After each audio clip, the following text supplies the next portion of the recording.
since we don't have very much time, I've decided to focus on just one thing about my husband, Neil, and that is how much he loved CTI and why.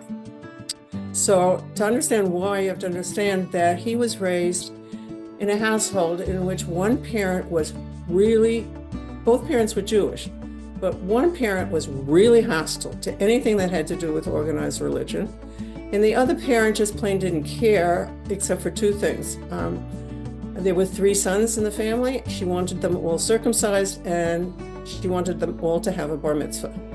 They never went to synagogue. They never joined a synagogue. They never belonged to anything resembling a Jewish community. They hired somebody to train the boys to read the particular portion, and the bar mitzvah was held in their home.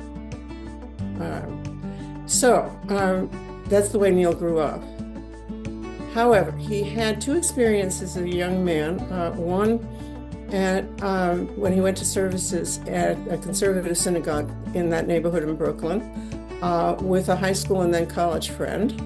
And the other when he was in the Army, when he was stationed at Fort Dix. He was in the Army Reserves. And he met a charismatic and really meaningful rabbi, meaningful to Neil. The rabbi really knew the sorts of young men Jewish young men he was dealing with. And those two experiences made him want very much to be part of a Jewish community. So we married, we lived in Manhattan for a while, then we moved to Glen Cove when our oldest daughter was 6 months old. And the first thing Neil wanted to do was join a synagogue, and the synagogue he decided to join was CTI. So he called, we went, we got tickets to services for the High Holy Days, and we sat through, or rather I sat through the service furious, and I told him there was no way I was joining that synagogue because they weren't calling women to the bima at that point. So we joined NCRT, and that's the synagogue in which we raised our children. All three of our daughters had bat mitzvahs at NCRT. But Neil wasn't happy there. He wanted to be in a conservative synagogue. And so when our dear friends, Mike and Chris Swernoff, joined CTI, we followed them a couple of years later. And that was the place for him. He was so comfortable at CTI. He had friends, he made friends at CTI.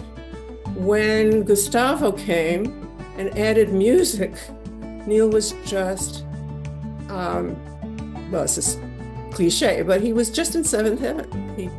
And then when Erwin came, that was just the icing on the cake. And so he just loved, and so did I actually, going to services and being part of the community at CTI. I do want to end by saying that a large part of the reason why I'm still a member of CTI, although I don't live in Glen Cove anymore, is that it meant so much to Neil.